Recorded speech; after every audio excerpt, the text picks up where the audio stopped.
ป๊าดทุกคนน้องรัดขอชื่นชมน้ำใจของคนไทยอีหลีทุกคน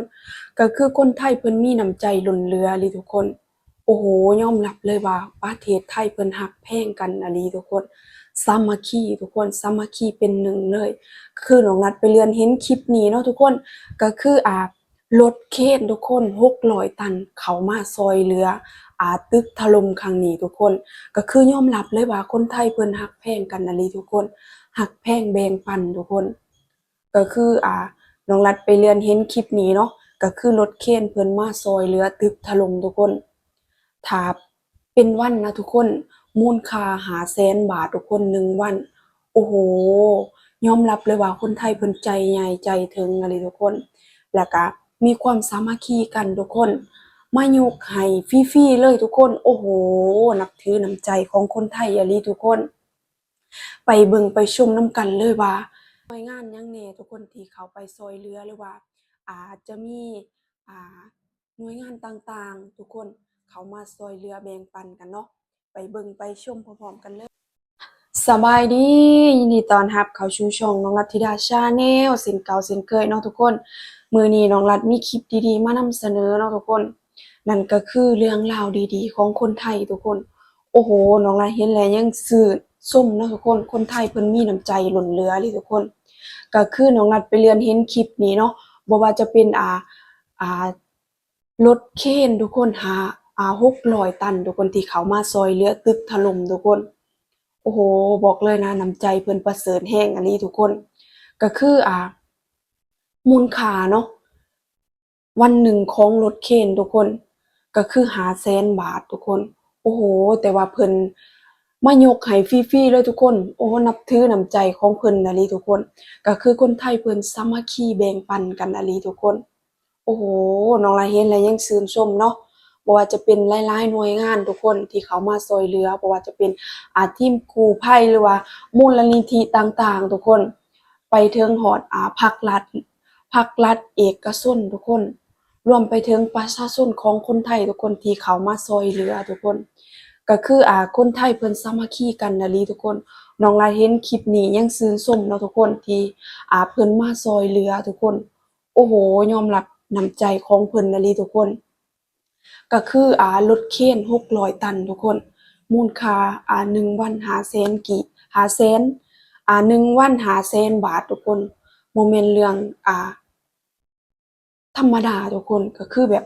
มูลค่ามหาศาลน่ะเด้ทุกคนก็คือน้องรัดเฮ็ดเวียกนะมื้อหนึ่งยังบ่ได้500ซ้ำทุกคนก็คือเพิ่นแบบใจถึงอะลิทุกคนก็คือน้ำใจเพิ่นโอ้โฮล้นเหลืออะลิทุกคนยอมรับน้ำใจเพิ่นเลยนะทุกคนก็คือคลิปนี้เนาะน้องรัดก็สิพาทุกคนไปเบิ่งไปชมเนาะการช่วยเหลือของฝั่งไทยทุกคนบ่ว่าจะเป็น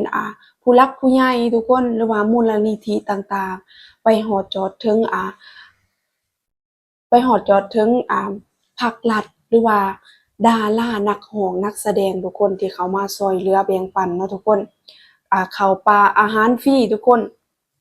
ก็คือยอมรับเลยว่าคนไทยเพิ่นแบบช่วยเหลือกันบ่ว่าจะเจอเหตุการณ์หรือว่าวิกฤตหยังทุกคนก็คือยอมรับเลยว่าคนไทยเพิ่นมีน้ำใจหลายแรงอีหลีทุกคนมื้อนี้น้องรัฐก็สิพาทุกคนไปเบิ่งไปชมเนาะการช่วยเหลือหรือว่าบรรยากาศ อ่าเข้าไปช่วยเหลือของทีมกู้ภัยหรือว่าหน่วยงานเนาะทุกคนหลายๆหน่วยงานทุกคนไปเบิ่งไปชมพร้อมๆกันเลยทุกคนป๊าดทุกคนรถเคน600ตันทุกคนโอ้โฮก็คือน้ำใจของคนไทยแบบหลายแรงอีหลีทุกคนเห็นภาพนี่แล้วเนาะทุกคนก็คือตอนนี้เป็นบรรยากาศของรถเคนทุกคนที่เขามาอ่าที่จะเข้ามาช่วยเหลือเนาะทุกคน ที่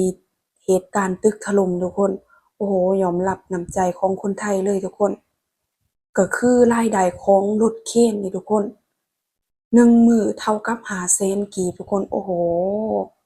ยอมรับน้ำใจของคนไทยอีหลีทุกคนป๊าดทุกคนอันนี้ก็จะเป็นบรรยากาศทุกคนว้าวทุกคนก็คือรถเข็นนี่ใหญ่แรงอะเด้อทุกคนไผ อลังการนะลิทุกคนโอ้ยอมรับน้ำใจเพิ่นนะลิทุกคนป๊าด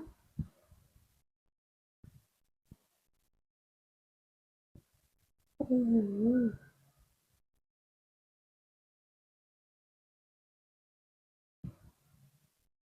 ป๊าดทุกคนเอ้ย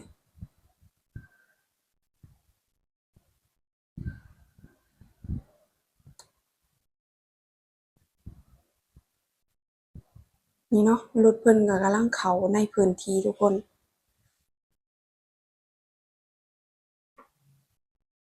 ด้านในก็จะมีหลายๆหน่วยงานทุกคนบ่ว่าจะเป็นทหารหรือว่าหน่วยกู้ภัยทุกคนป๊าดทุกคนรถเพิ่นแบบใหญ่แรงอะลิทุกคน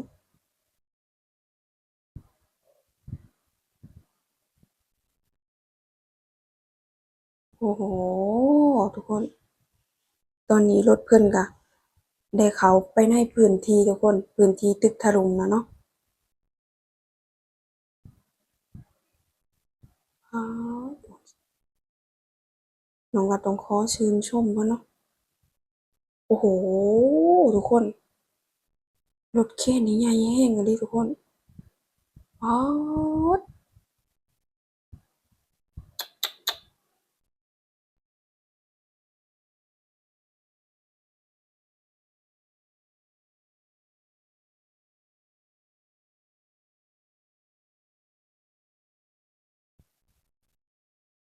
โอ้โฮทุกคน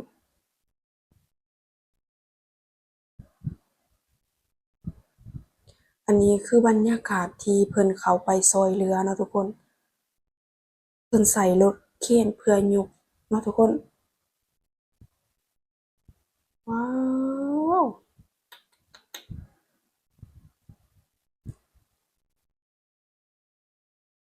ทั้งใหญ่เนาะทุกคนใหญ่สูงเนาะทุกคนโอ้โฮ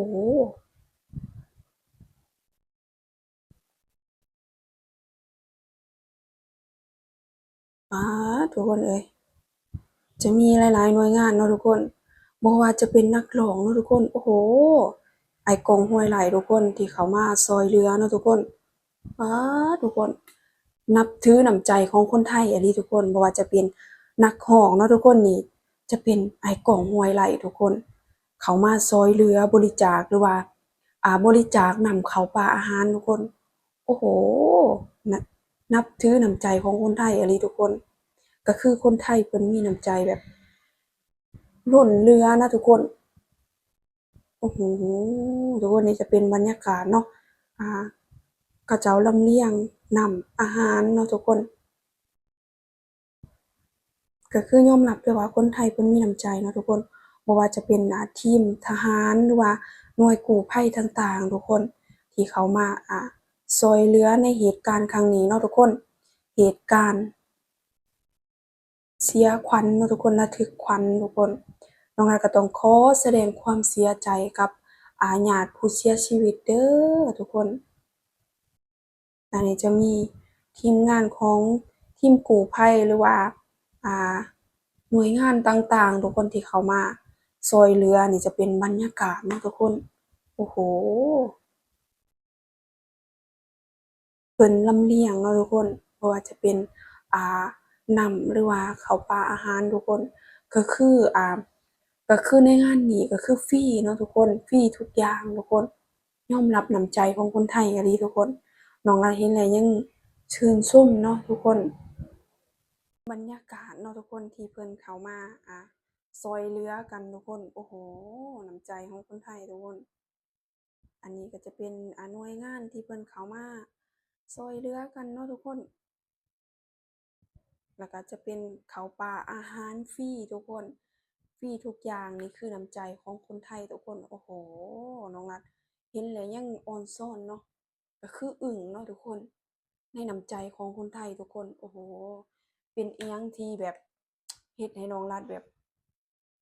ประทับใจทุกคนในน้ำใจของคนไทยทุกคนก็คือคลิปนี้